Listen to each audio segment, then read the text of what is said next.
I'm Amelia Morgan, 30 years old, and until this Christmas, the designated financial savior of my family. For 7 years, I paid their debts, funded their dreams, and asked for nothing in return. Then came that Christmas morning when my sister Stephanie announced with a cold smile, we had a family vote. Amelia is no longer our sister. The shock froze my breath, but I was prepared. Their laughter died instantly when I placed the red folder beneath our Christmas tree. If you've ever been betrayed by those you loved most, drop a comment below telling me where you're watching from. Hit that like and subscribe button if you're ready to hear how I finally stood up for myself after years of manipulation. Growing up in a middle-class neighborhood in Boston, I never imagined my family would someday see me as nothing more than a walking ATM. We lived in a modest 2-story house with a small backyard where we'd have summer barbecues. Dad worked as an engineer while Mom taught at the local elementary school. Stephanie was always the pretty, popular one, 3 years younger than me with our mother's charisma and charm. Drew, the baby of the family at 5 years my junior, was the typical coddled youngest child, athletic but unmotivated, always expecting things to work out with minimal effort. Everything changed when I was 16. Dad announced he was leaving, having fallen in love with his administrative assistant. The divorce was messy, bitter, and financially devastating. Dad moved across the country to California with his new girlfriend, and while he sent the required child support payments, they barely covered the basics. Mom struggled to maintain our lifestyle on a teacher's salary. "We have to stick together now," Mom would say, squeezing my hand. "Family is all we have." Those words would become the chains that bound me to them for years to come. Mom changed after the divorce. The warm, nurturing teacher transformed into someone brittle and calculating. She married Jack Thompson just 2 years later, a quiet, passive man who worked in insurance and seemed to have no opinions of his own. He moved into our house and generally stayed out of family matters, nodding along with whatever Mom decided. "Jack's a provider," Mom explained when I questioned why she'd married someone she didn't seem to particularly love. "We need stability, Amelia. You'll understand when you're older." While my siblings floundered after the divorce, I channeled my pain into achievement. I studied obsessively, joined every academic club available, and secured a full scholarship to Boston University's business program. My family attended my high school graduation, clapping politely as I gave the valedictorian speech. "We're so proud," Mom said at the small celebration afterward. "You've always been the smart one." There was something in her tone that day, a speculative quality that I didn't recognize until years later. It was the sound of someone assessing an asset. College was a blur of classes, part-time jobs, and internships. I lived in a cramped dormitory while Stephanie decided on a whim to attend a private liberal arts college, requiring Mom and Jack to take out substantial loans. Drew barely finished high school, bouncing between retail jobs and vague ambitions of starting something in tech. My hard work paid off when I landed an internship at a prestigious financial firm during my junior year, which led to a full-time job offer upon graduation. I started at $75,000 annually, more money than I'd ever imagined earning at 22. The first request came just 3 weeks after I started my job. Mom called, her voice tight with worry. "Stephanie's car broke down completely. The mechanic says it'll cost $2,800 to fix, and with her tuition payments this month." She let the sentence hang in the air. I transferred the money that night. Stephanie sent a quick text, "Thanks, sis. Lifesaver." Face-blowing kiss. I didn't hear from her again for weeks. 2 months later, Drew needed $1,500 for a coding bootcamp that would totally set him up for success. Mom needed help with property taxes. Jack's hours got cut. Each request was accompanied by promises of repayment that never materialized. The pattern established itself so gradually I barely noticed. Family dinners became opportunities to mention financial difficulties within my earshot. Phone calls from home became rare unless they preceded a request for money. My achievements at work were celebrated primarily for what they might mean for my increasing salary. The first major crisis came when I was 24. I'd received a promotion and a substantial raise when Mom called in tears. "They're going to foreclose on the house, Amelia. We're 3 months behind on the mortgage. Jack's company is downsizing, and with Stephanie's graduate school tuition." She broke down sobbing.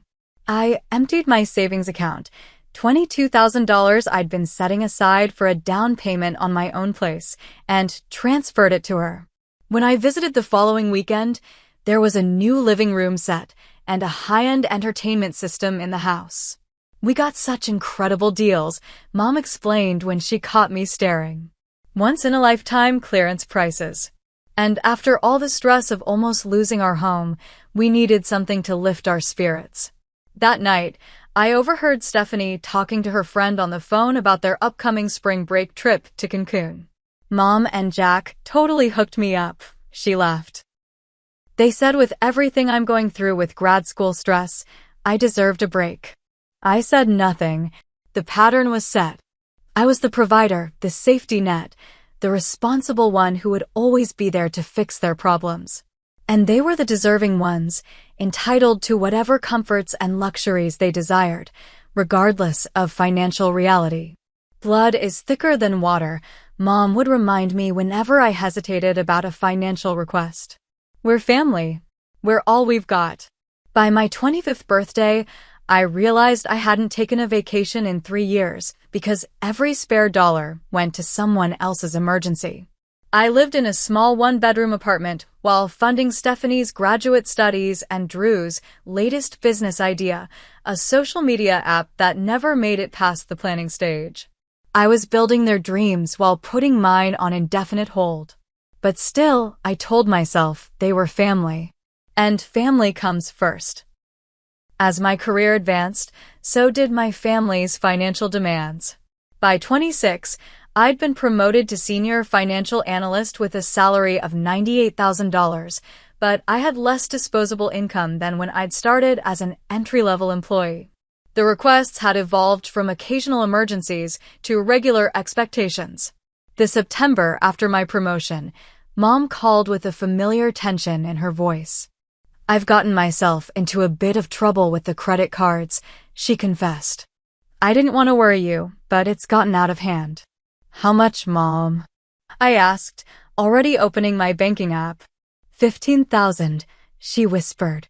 "The interest is killing me, Amelia. I can't sleep at night." I transferred the money immediately, along with a spreadsheet I'd created to help her budget moving forward. She thanked me profusely, promising to be more careful. 2 months later, I noticed she'd posted photos of a newly renovated kitchen on social media. When I asked about it during Sunday dinner, Jack mumbled something about necessary repairs, while Mom quickly changed the subject. Drew's financial crisis came next. At 27, he'd finally found his true calling, a subscription box service for craft beer enthusiasts. He needed $20,000 for initial inventory and website development. "This is different from my other ideas, Ames," he insisted, using my childhood nickname for the first time in years. "I've done the research. These subscription services are booming right now. Do you have a business plan?" I asked. "Financial projections? Marketing strategy?" He slid a few crumpled papers across the table, vague outlines and optimistic sales forecasts with no real data behind them. Despite my reservations, I wrote him a check, drawing from my 401k and paying the early withdrawal penalty. "It's a loan," I said firmly. "With interest. I need to see monthly payments starting in 6 months." "Absolutely," Drew agreed, his relief palpable. "You're the best, sis. I won't let you down this time." 6 months came and went with no payment. When I brought it up, Drew became defensive. "Business takes time to grow, Amelia." "God, not everything is about spreadsheets and ROI.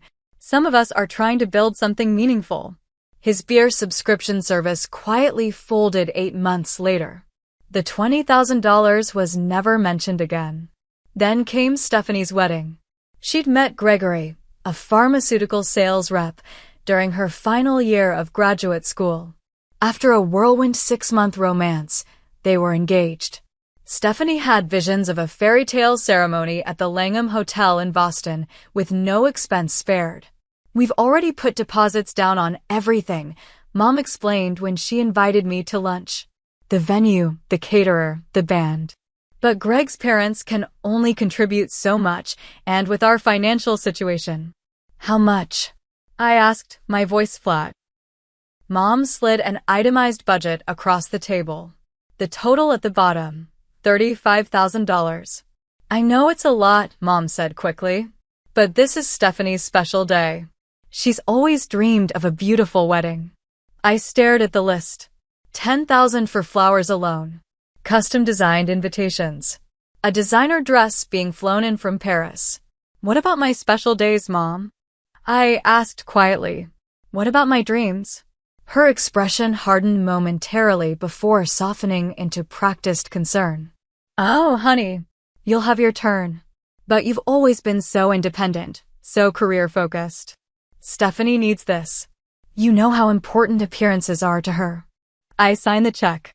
At Stephanie's wedding, I sat at a table with distant cousins while Mom, Jack, and Drew were seated at the head table with the bride and groom.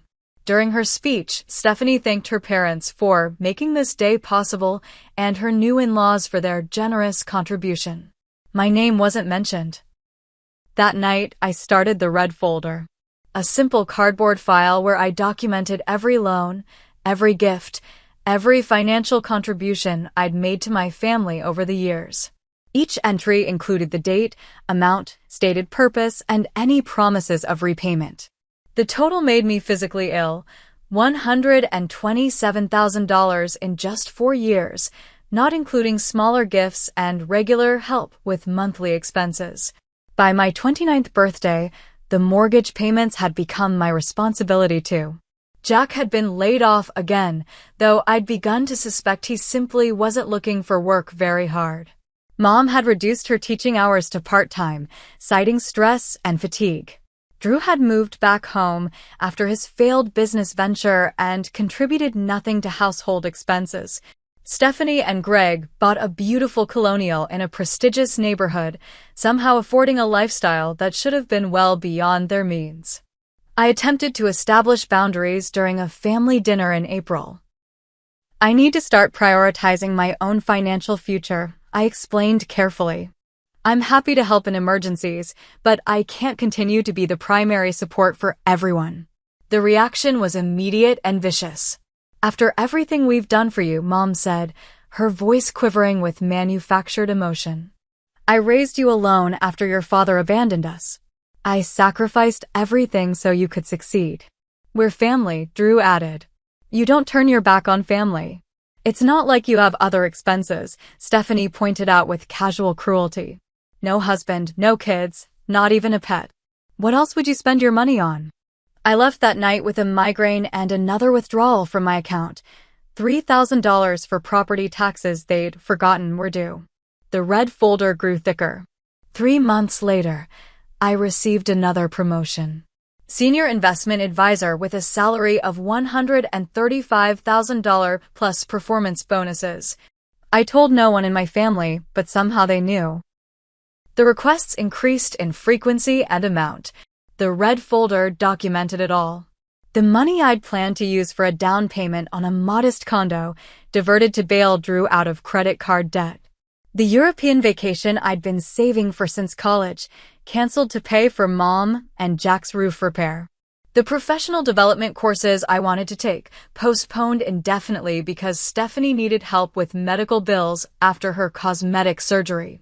7 years of putting everyone else first had left me with an impressive salary on paper and almost nothing to show for it. No property, minimal savings, a retirement account that had been depleted multiple times. But more than the financial cost was the emotional one, the growing realization that the people I sacrificed everything for saw me as nothing more than a convenient resource to be exploited. The red folder became my silent testament to years of financial abuse disguised as family obligation. And as the resentment grew, So did my determination that something would eventually have to change. The moment everything changed happened on an ordinary Sunday in September, 3 months before Christmas. I'd arrived early for our monthly family dinner, letting myself in with the key Mom had given me for emergencies, which usually meant delivering checks or groceries when needed. The house was quiet as I placed the wine I'd brought on the kitchen counter. Voices drifted from the back patio. Mom, Jack, Stephanie, and Drew enjoying pre-dinner drinks in the late summer sunshine. I moved toward the French doors, then stopped as I heard my name. Amelia's bonus should be coming through next month, Mom was saying.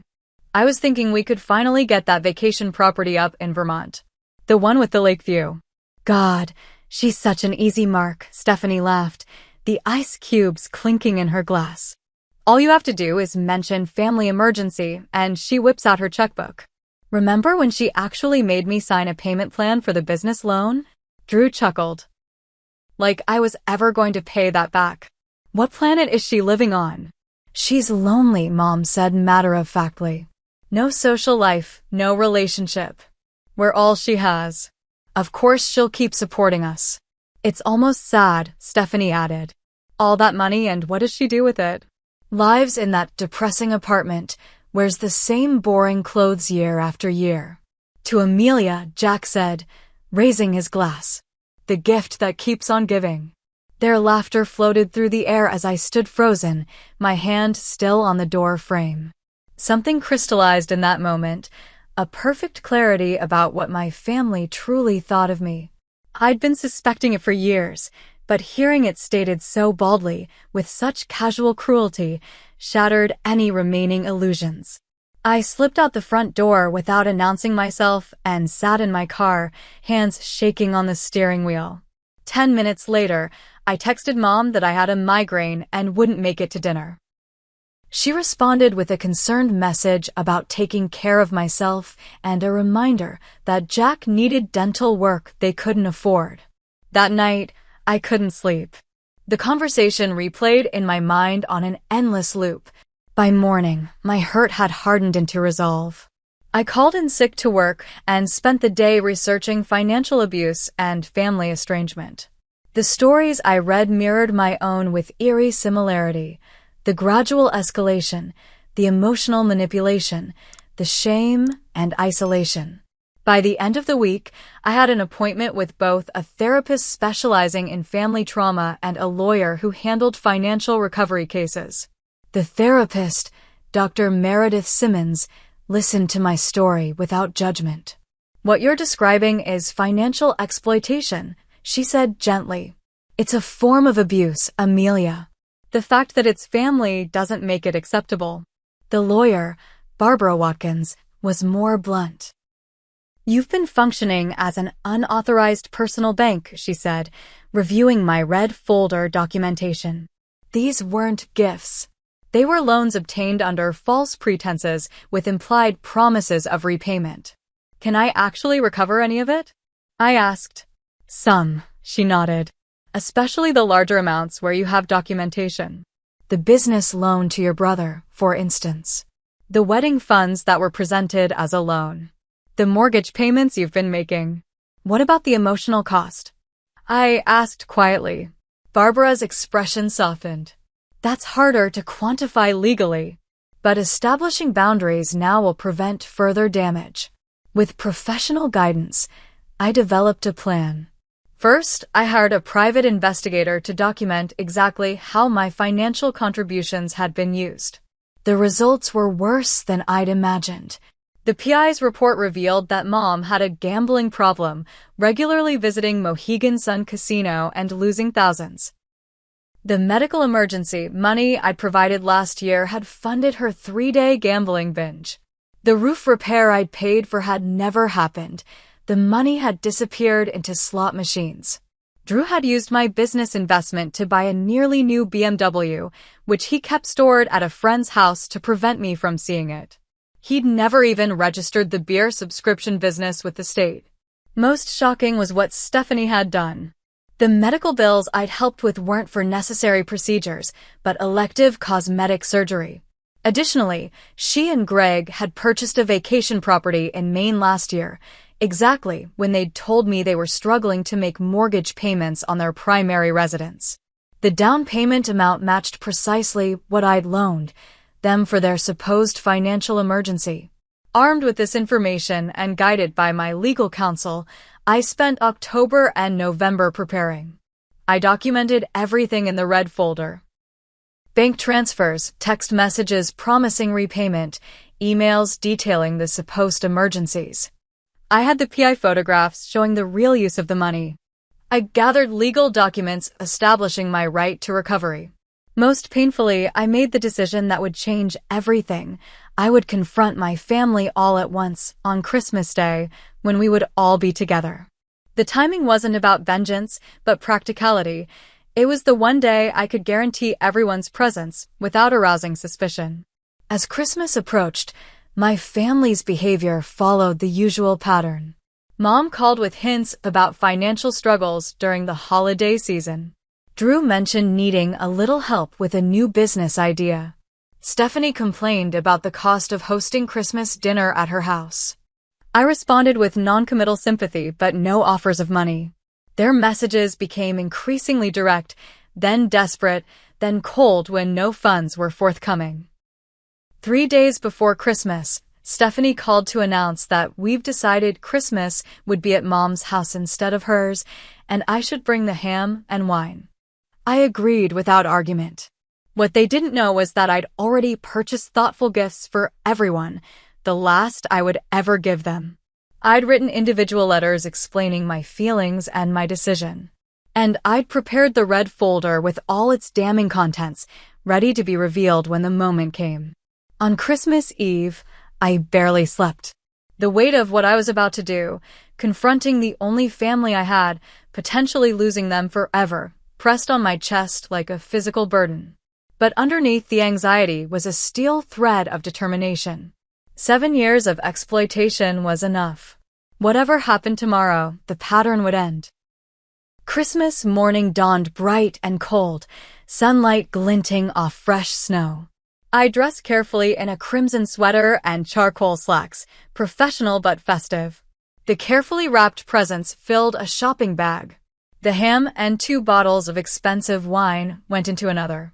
And the red folder, containing 7 years of financial and emotional manipulation, went into my leather messenger bag. I arrived at Mom's house precisely at 10 a.m. The driveway was already full. Stephanie's Range Rover, Drew's car, not the hidden BMW, but the older Honda he drove to family events, and Jack's sedan. Christmas music drifted from inside, along with the smell of cinnamon and coffee. "She's here," Mom called as I knocked and entered. She embraced me with practiced warmth, her designer perfume enveloping me. "Merry Christmas, sweetheart." The house was lavishly decorated. A massive tree draped with expensive ornaments, professional-looking garlands winding up the staircase, multiple poinsettia arrangements. All paid for with my money, I knew. The PI report had included credit card statements showing Mom's $3,200 splurge at high-end decoration stores just weeks after I'd loaned her money for property taxes. "Everything looks beautiful," I said, meaning it. Whatever else was true, my mother had impeccable taste. "Let me help with those bags," Drew offered, unusually solicitous as he took the wine and ham. He'd been distant for weeks since I'd declined to fund his latest venture. Stephanie emerged from the kitchen, her smile tight. "Merry Christmas," she said, air-kissing my cheek. "Love the sweater. Is it new?" "I've had it for years," I replied, watching her slight grimace at this confirmation of my supposedly depressing wardrobe. Jack nodded from his armchair, already working on what appeared to be his second Bloody Mary of the morning. "Good to see you, Amelia." The atmosphere felt strained beneath the festive veneer. Conversations halted abruptly when I entered rooms. Stephanie and Mom exchanged meaningful glances when they thought I wasn't looking. Drew checked his phone constantly, texting someone with unusual intensity. We gathered for the traditional Christmas breakfast, Mom's special cinnamon rolls, bacon, fruit salad, and mimosas. The conversation remained superficial: weather, holiday traffic, celebrity gossip. No one asked about my work or my life. No one mentioned the financial requests I'd been ignoring for weeks. "These rolls are delicious, Mom," I said, breaking a brief silence. "Your best yet." "Well, I used real Madagascar vanilla this year," she preened. "Makes all the difference." I nodded, remembering the PI report showing her $75 purchase at a specialty baking store the day after I'd declined to help with her supposedly overdue electric bill. After breakfast, we moved to the living room for gifts. This had always been a choreographed affair in our family, with Mom directing who should open what and when. This year, she seemed particularly orchestrated, ensuring certain gifts were opened first. "Stephanie, why don't you give Amelia your gift?" Mom suggested with an odd emphasis. My sister handed me a small, poorly wrapped package.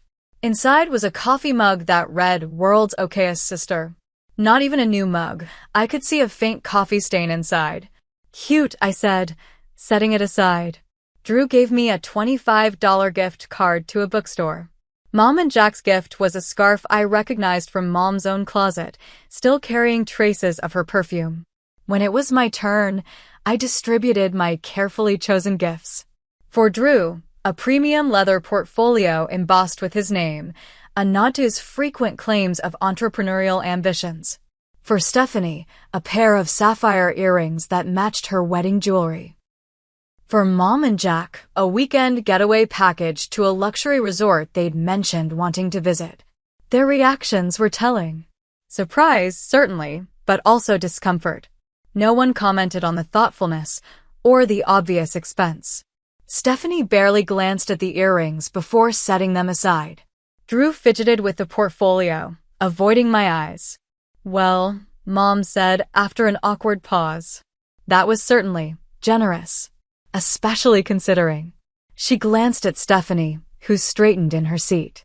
"Actually," my sister said, her voice taking on a rehearsed quality, "we have something important to discuss with you, Amelia." The room went quiet. Drew suddenly became intensely interested in the pattern on the carpet. Jack took a long drink from his glass. "We've been talking as a family," Stephanie continued, gaining confidence. "About our dynamics. About what's healthy and what's not." "Have you?" I asked, my voice calm despite my racing heart. This was it. The moment I'd been both dreading and waiting for. "Yes, and we've made a decision. A family decision." She glanced at Mom, who nodded encouragingly. "We had a vote, actually." "A vote?" I repeated. "Yes, about you, Amelia." Stephanie's voice took on a cruel edge. "We've decided that you're no longer part of this family." The words hung in the air, so shocking in their baldness that for a moment I couldn't process them. "What Stephanie means," Mom interjected, assuming an expression of pained concern, "is that we think there needs to be some separation. Some healthy boundaries." "You've become controlling with your money," Drew added, still not meeting my eyes. "Always holding it over our heads. Making us feel guilty. We need to break this unhealthy dynamic," Stephanie continued. "So we're asking you to leave. Today. And to give us some space to heal as a family." Mom dabbed at her eyes with a tissue. "This is so hard, sweetheart. But it's for the best. For all of us, including you." I looked around at their faces. Stephanie's barely disguised triumph, Drew's discomfort, Mom's theatrical distress, Jack's alcoholic detachment. In that moment, everything became crystal clear. They hadn't been planning to ask for more money today. They'd been planning to discard me now that I'd stopped providing it. 7 years of financial support, of putting their needs before my own, of sacrificing my dreams for theirs, and this was my reward. Expulsion from the family when I was no longer useful. A strange calm settled over me. I'd expected to feel devastated when this moment came, but instead I felt only a profound sense of clarity. And beneath that, a flicker of something unexpected, relief. Without a word, I reached for my messenger bag and removed the red folder. The glossy cardboard caught the light from the Christmas tree as I placed it deliberately beneath its lowest branches, like a final gift being delivered. "What's that?" Stephanie asked, her confidence wavering slightly. I looked directly at my mother, whose practiced expression of sad concern froze when she met my eyes. Whatever she saw there made her smile vanish completely. "Open it," I said. "I think you'll find it illuminating." The red folder sat beneath the Christmas tree, bright against the scattered wrapping paper and ribbon. No one moved to touch it. "What is this, Amelia?" Mom finally asked, her voice betraying the first hint of genuine emotion I'd heard all day: fear. 7 years of receipts, I replied calmly. Every loan, every gift, every financial emergency. All documented. Drew shifted uncomfortably in his seat. Stephanie's triumphant expression had vanished, replaced by wariness. Jack, suddenly more alert, set down his drink. "This is exactly what I meant about you being controlling with money," Stephanie attempted, though her voice had lost its certainty. "Keeping track of every penny like we're your debtors." "Aren't you, though?" I asked. I reached forward and opened the folder myself, removing the first document, a spreadsheet summarizing all transactions. $253,842. That's the total amount I've provided to this family over 7 years. Mom made a small choking sound. "That's absurd," Drew scoffed, but his face had paled. "You're exaggerating." "Am I?" I withdrew a stack of bank statements, each transfer highlighted in yellow. $20,000 to Drew Morgan on March 15th for a business investment. Business that was never registered with the state. I set down another document, the private investigator's report with photos. "But the BMW you bought a week later is registered in your name." "Nice car. Where do you keep it?" "Still at Jason's house." Drew's mouth opened and closed soundlessly.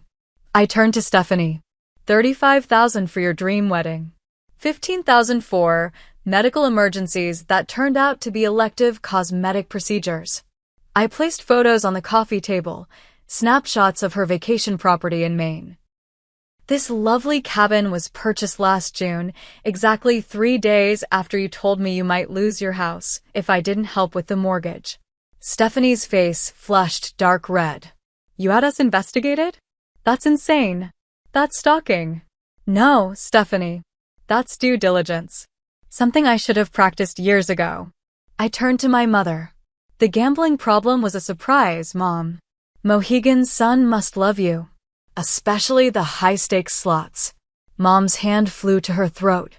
"How dare you?" "Receipts, Mom. Casino ATM withdrawals. Loyalty program statements. All obtained legally, I assure you." Jack was staring at my mother, genuine shock on his face. "Karen? Gambling? What is she talking about?" The look Mom gave me held real hatred. I turned to Jack. "You didn't know about any of this?" "The money I've been providing wasn't just for household expenses. Last year alone, Mom lost over $40,000 at various casinos." "That's a lie," Mom hissed, but her hands were trembling. I withdrew another document from the folder, a legal letter prepared by my attorney.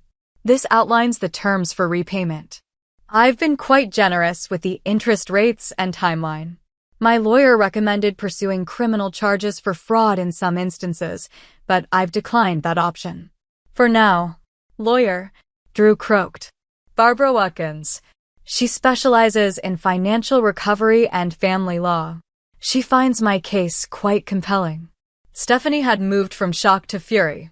"You ungrateful bitch. After everything we've done for you."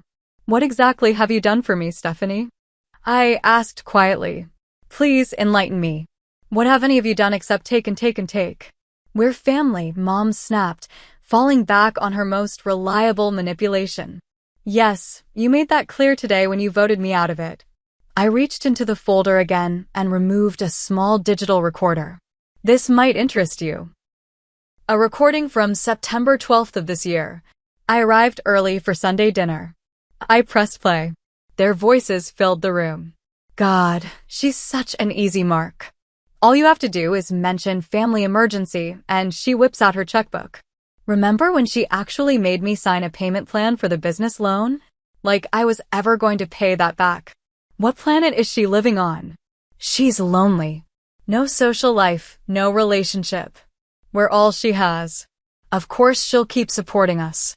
It's almost sad. All that money, and what does she do with it? Lives in that depressing apartment, wears the same boring clothes year after year. To Amelia, the gift that keeps on giving. Their laughter, preserved digitally, echoed in the now silent room. Drew had gone pale. Stephanie sat rigid, her jaw clenched. Mom's face had crumpled into an expression of genuine fear. I wasn't at dinner that night, I said unnecessarily. I heard enough. Jack was looking from Mom to Stephanie to Drew with growing horror. Is this true? All of it. No one answered him. I've spent 7 years believing I was helping my family, I continued, my voice steady despite the emotions churning inside me. 7 years of canceling my plans, delaying my goals, emptying my accounts because you needed me. Because family comes first. I closed the folder gently. What I didn't realize until recently was that I wasn't helping. I was enabling. And you weren't family. You were users. You can't prove any of this, Stephanie said, but her voice wavered. Everything in this folder has been reviewed by my legal team. The loan agreements Drew signed. The texts and emails promising repayment. The documented pattern of financial exploitation. It's all admissible. Drew suddenly stood. Look, Amelia, this is all a misunderstanding. We appreciate everything you've done. We love you. You know that. Do I? I asked. Because 30 minutes ago you were voting me out of the family. That was Stephanie's idea, he said quickly, earning a venomous glare from our sister. It doesn't matter whose idea it was. You all agreed. And honestly, it's the most honest you've been with me in years. Mom had recovered some of her composure. Sweetheart, we can work this out. We're family. Families fight, they have misunderstandings, but at the end of the day, blood is thicker than water. That's not even the correct quotation, I said. The full proverb is the blood of the covenant is thicker than the water of the womb. It actually means the opposite of how you've always used it. The bonds we choose are stronger than the ones we're born into. I stood up, gathering the documents back into the red folder. You have 2 options. Option 1. You sign the repayment agreements. You commit to family therapy. You take responsibility for your actions. We establish healthy boundaries moving forward. I tucked the folder into my bag. Option 2. I file lawsuits against each of you for financial recovery. I provide evidence of fraud where applicable. I pursue this legally to the fullest extent possible. You would see your own family? Mom gasped. According to Stephanie, I don't have a family anymore. I lifted my bag onto my shoulder. You have until New Year's Day to decide. My lawyer will be in touch with the paperwork. Stephanie lunged to her feet. You self-righteous, calculating bitch. You think you're so much better than us? At least we know how to live. All you know is work and money. That's where you're wrong, Stephanie, I replied calmly. I know a lot about love, loyalty, and sacrifice. I've spent 7 years demonstrating those qualities. What I've finally learned is that they need to be reciprocal to be meaningful. I turned to leave, then paused. One more thing. The gifts I gave you today? They're paid for. No strings attached. Consider them a parting gesture and a reminder of what genuine generosity looks like. As I walked to the door, Drew called after me. Amelia, wait. Can't we just talk about this? I turned back one last time, taking in the scene, the beautiful Christmas decorations, the expensive gifts, the faces of the people who had been the center of my world for so long. We're done talking, I said quietly. The red folder has said everything that needs to be said. The door closed behind me with a soft click, final as a period at the end of a very long sentence. I didn't make it to my car before the front door flew open behind me. Stephanie stormed out, still in her slippers, her face flushed with anger. You can't just drop a bomb like that and walk away, she shouted, her breath clouding in the cold air. I turned to face her, snow crunching beneath my boots. I didn't drop a bomb, Stephanie. I presented evidence. There's a difference. Drew emerged next, followed by Mom, and finally Jack, who looked shell-shocked. They formed a small, defensive cluster on the front porch, united, as always, against the outside threat. Even when that threat was the person who had kept them financially afloat for years. Let's all calm down and discuss this rationally, Drew said, assuming the mediator role he occasionally adopted when it suited him. Come back inside, Amelia. It's freezing out here. I'm not interested in another discussion where you gaslight me and manipulate my emotions, I replied. I've said what I needed to say. The documentation speaks for itself. This is about money, Mom said, her voice taking on the wounded quality she'd perfected over the years. It's always been about money with you. Keeping score, tracking every penny. This isn't about money, I interrupted.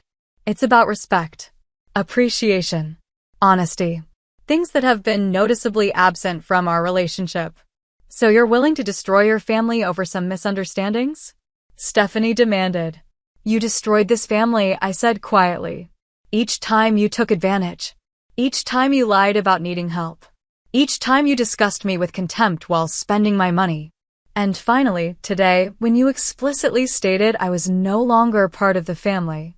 Mom stepped forward, switching tactics. Sweetheart, we were emotional. We didn't mean those things. You know how Stephanie gets carried away. Don't blame this on me, Stephanie snapped. You agreed with everything I said. Because you manipulated the situation, as usual, Mom retorted, momentarily forgetting her performance as the wounded matriarch. As they bickered, Jack approached me separately, his expression troubled. Amelia, I had no idea about the gambling. About any of this, really. His voice dropped lower. Karen always handled the finances. She told me your help was occasional, for emergencies. And you never questioned it? I asked.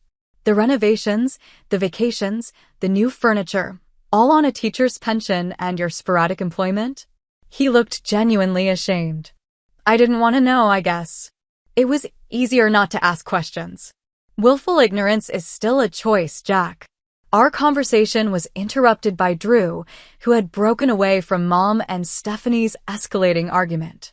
Look, about the BMW. He began. I don't care about the car, Drew. I care that you lied to me. That you never had any intention of building that business or repaying that loan. I was going to, he insisted. Eventually. Things just got complicated.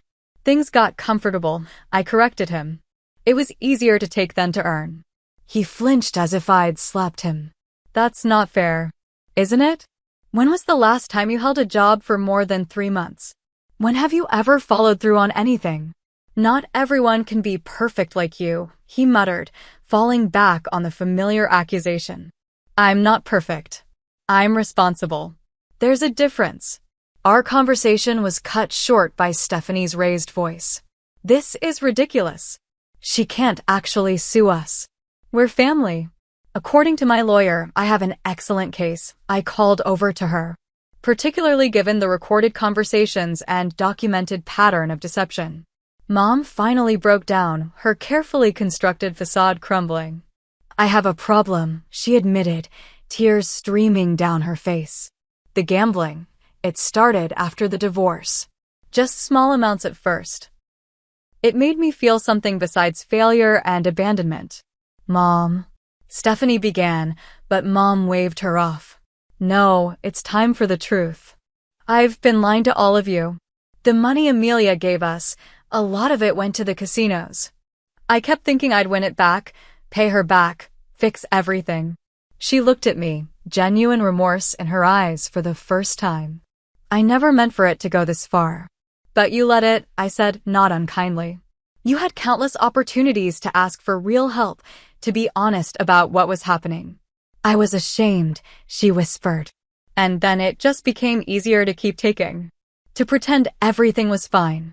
Stephanie was staring at Mom with dawning horror. the second mortgage on the house. That wasn't for repairs, was it? Mom shook her head, unable to speak. A heavy silence fell over the group, broken only by the distant sound of children laughing in a neighboring yard. The perfect family Christmas we'd always pretended to have was finally, irrevocably shattered. What happens now? Drew finally asked. Like I said, you have options. I withdrew 5 sealed envelopes from my bag. These letters outline my terms for moving forward. Read them carefully. They include the repayment schedules, requirements for therapy, both individual and family, and my conditions for maintaining any relationship with each of you. I handed them out one by one. These are non-negotiable. You either commit to making amends and changing the dynamic completely, or we handle this through the legal system. And if we agree to your terms? Stephanie asked, turning the envelope over in her hands. Then we try to rebuild something healthier. Something based on mutual respect rather than exploitation. And if we can't afford to repay everything? Drew asked. The schedule takes your income into account. It's fair. There are also provisions for community service and other forms of restitution. I looked at each of them in turn. This isn't about getting every dollar back. It's about accountability. What about the family therapy part? Mom asked quietly. That's actually the most important condition, I told her. Money can be replaced. Trust is harder to rebuild. They stood on the porch, holding their letters, suddenly looking smaller and less formidable than they had just hours before. The power dynamic had shifted completely, and we all felt it. I never wanted this, I said, my voice softening slightly. I wanted to be part of a family that loved and respected each other. That supported each other through genuine hardships. That celebrated each other's successes instead of exploiting them. We do love you, Drew said quietly. Love without respect isn't love, I replied. It's just another form of use. I turned to go, then paused one final time. 3 months. No contact while you consider your options and begin the work outlined in those letters. After that, we'll reassess based on your actions, not your promises. As I drove away, I watched them in my rearview mirror, still standing on the porch, envelopes in hand, the perfect family portrait finally revealing its true image. I felt a complex mixture of grief, relief, and something else I couldn't immediately identify. It wasn't until I was halfway home that I recognized it: freedom. For the first time in 7 years, I was free from the crushing weight of impossible expectations and endless obligations. Free to build my own life on my own terms. Whatever happened next, whether they chose accountability or continued denial, I had reclaimed my agency. The red folder had done its work. And that, I realized, was the greatest Christmas gift I could have given myself. 6 months after that fateful Christmas morning, I sat in Dr. Simmons' office for our bi-weekly therapy session. The cherry blossoms outside her window had come and gone, and summer was settling over Boston with its characteristic humidity. How are you feeling about the family meeting tomorrow? She asked, noting my fidgeting hands. Nervous, I admitted. It's been 3 months since our last structured interaction. A lot has changed. Indeed it has, she agreed. Let's talk through your boundaries again. The aftermath of my Christmas confrontation had unfolded in unexpected ways. Initially, there had been anger, furious texts and voicemails demanding I retract my ridiculous claims and threats. Then came the bargaining, offers to repay small amounts if I would drop the legal proceedings, attempts to negotiate the therapy requirements. Finally, when my lawyer made it clear I was serious, acceptance began to take root. Mom was the first to truly commit to change. 3 weeks after Christmas, she had enrolled in a gambling addiction program and begun attending Gamblers Anonymous meetings. The initial evaluation had revealed the full extent of her problem: over $200,000 lost in the past 5 years, multiple secret credit cards, and 2 previously undisclosed loans against the house. It was her rock bottom, I told Dr. Simmons. When Jack finally learned everything, he gave her an ultimatum: get help or he would leave. And how has her recovery been progressing? 6 months sober from gambling. She's working with a financial counselor in addition to her addiction specialist. She's even taken a full-time teaching position again to help with the repayment plan. The financial resolution had been complex but necessary. Under my lawyer's guidance, we had established legally binding repayment agreements with each family member. Mom and Jack had sold their vacation timeshare and second car. Drew had finally sold the BMW. Stephanie and Greg had reluctantly put their main property on the market. And your brother? You mentioned some positive developments there. I nodded, allowing myself a small smile. Drew completed that vocational training program. He's been working as an IT support specialist for 3 months now, his longest continuous employment since college. That must be gratifying to see. It is. He's different somehow, more grounded. He told me last week that the structure and accountability have been good for him. That he actually feels proud of himself for the first time in years. Not all the changes had been positive. Stephanie had complied with the financial terms, but remained angry and resistant to the therapeutic process. She attended the required family sessions, but participated minimally, treating them as an ordeal to be endured rather than an opportunity for growth. And your relationship with Stephanie? I sighed. Still strained. She sees me as the villain in all this. The one who destroyed the family dynamic instead of the one who exposed it. That's not uncommon in these situations. Often the person who breaks the pattern of dysfunction becomes the target of resentment. I know. I'm trying to accept that we may never have the relationship I once hoped for. Outside of my complicated family healing, my personal life had flourished in unexpected ways. Freed from the financial burden of supporting multiple households, I had finally purchased my own condo, a sunny 2-bedroom in Cambridge with a small balcony perfect for the container garden I'd always wanted to cultivate.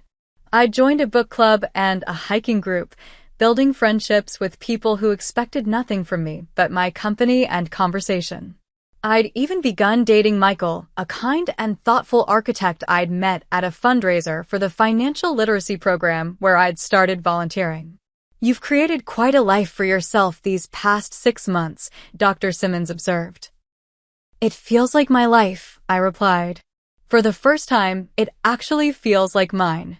The family therapy sessions, facilitated by Dr. Carter, had been challenging but illuminating. We had mapped the patterns of our dysfunction, examined the roles we had each played, and begun the painful process of establishing healthier ways of relating to one another. I never realized how much I'd been shaped by Dad's abandonment, I explained. How I'd tried to fill that hole by making myself indispensable to everyone else. How I'd equated financial support with love because I didn't know how else to express it. And they didn't know how else to receive it, Dr. Simmons added. Systems develop to serve a purpose, even if that purpose ultimately becomes destructive. The legal aspect of our situation had been resolved more smoothly than I'd anticipated. Once my family realized I was serious about pursuing legal action if necessary, they had cooperated with the structured repayment plan.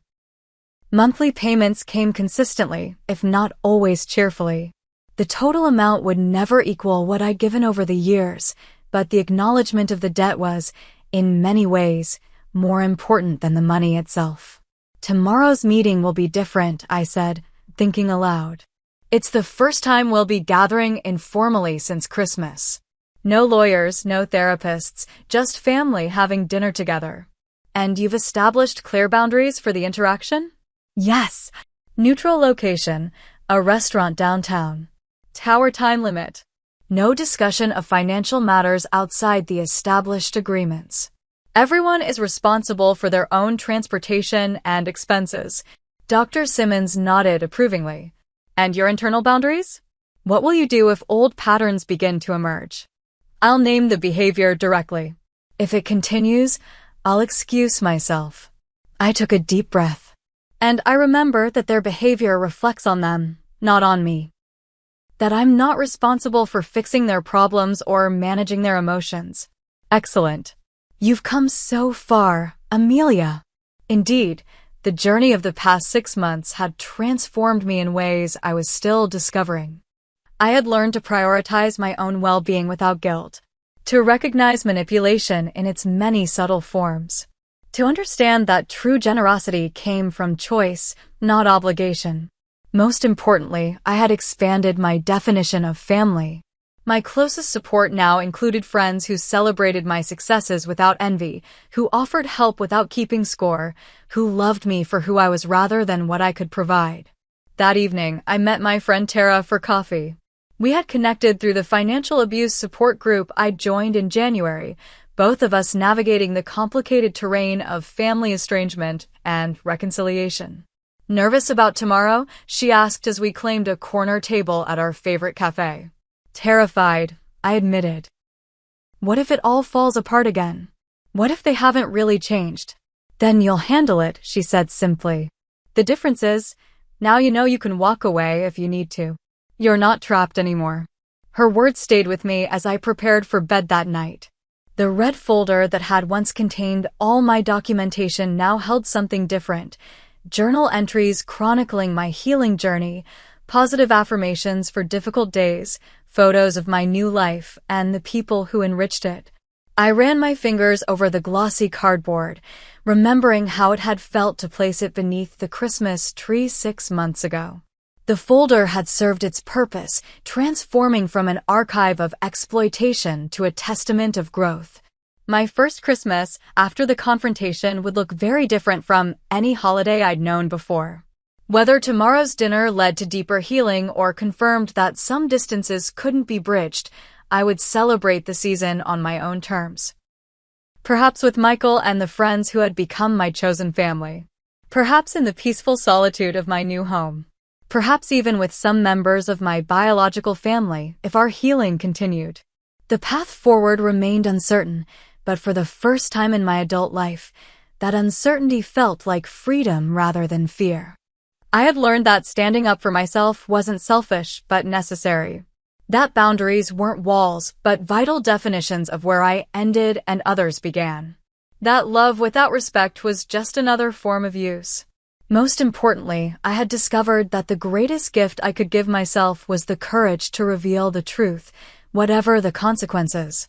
The red folder had been just the beginning.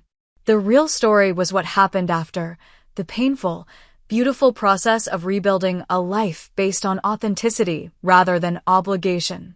As I drifted toward sleep, I felt gratitude wash over me, not for what I had lost, but for what I had found. Myself, my voice, my boundaries, my worth. The red folder had changed everything, and I wouldn't have it any other way. Have you ever had to stand up to family members who took advantage of your generosity? I'd love to hear your stories in the comments below. Remember, setting boundaries isn't selfish, it's necessary for your well-being. If this story resonated with you, please hit that like button and subscribe to hear more stories of strength and personal growth. Share with someone who might need to hear that it's okay to put themselves first sometimes. Thank you for listening to my journey, and remember, your worth isn't measured by what you give to others, but by how you honor yourself.